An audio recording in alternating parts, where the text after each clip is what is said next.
Dalam nama Bapa dan Putra dan Roh Kudus. Amin.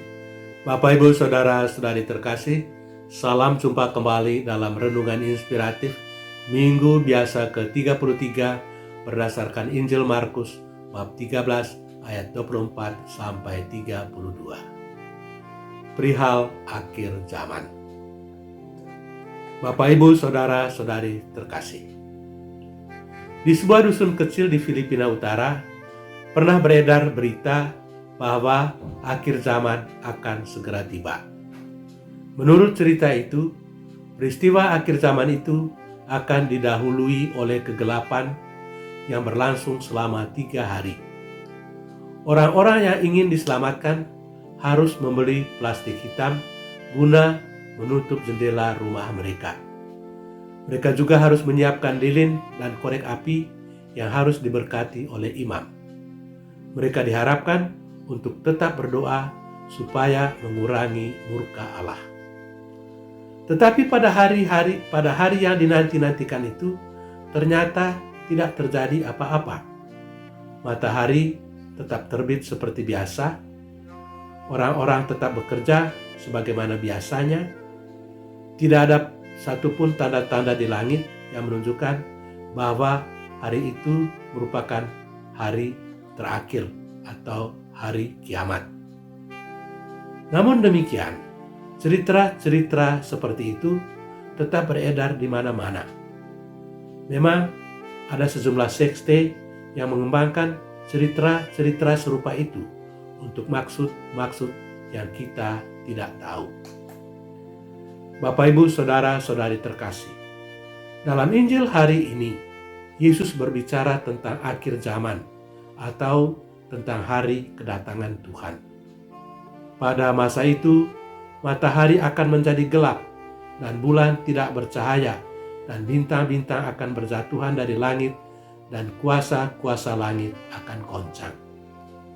Pada waktu itu, orang akan melihat Putra Manusia akan datang di atas awan-awan dengan segala kekuasaan dan kemuliaan. Namun, kapankah akhir zaman itu atau hari Tuhan itu datang akan tiba? Tak seorang pun yang tahu. Malaikat-malaikat juga tidak. Bahkan Putra Manusia juga tidak. Hanya Bapa sendirilah yang mengetahui hal itu. Karena itu, Yesus memperingatkan para pendengarnya di dalam Injil hari ini untuk berjaga-jaga. Sementara itu, untuk memahami tanda-tanda yang mendahului akhir zaman itu, kita hendaknya menggunakan akal sehat. Saudara-saudari terkasih, Injil tentu tidak bermaksud menakut-nakuti kita dengan cerita-cerita tentang akhir zaman. Injil adalah kabar gembira. Karena itu, apa yang dikatakannya mengenai akhir zaman mesti dipahami dalam konteks kabar gembira. Aspek gembira dari peristiwa akhir zaman itu adalah bahwa Yesus akan datang kembali. Para penulis kitab suci menggunakan kata Yunani parousia untuk menunjukkan kehadiran raja atau pemimpin yang berkuasa di antara pengikut-pengikutnya.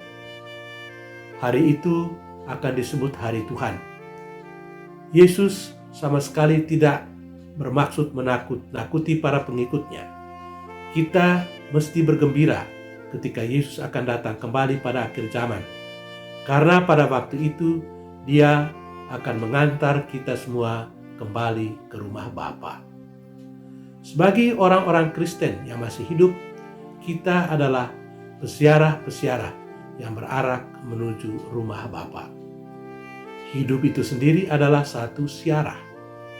Kita berziarah melalui kehidupan menuju rumah Bapa di surga.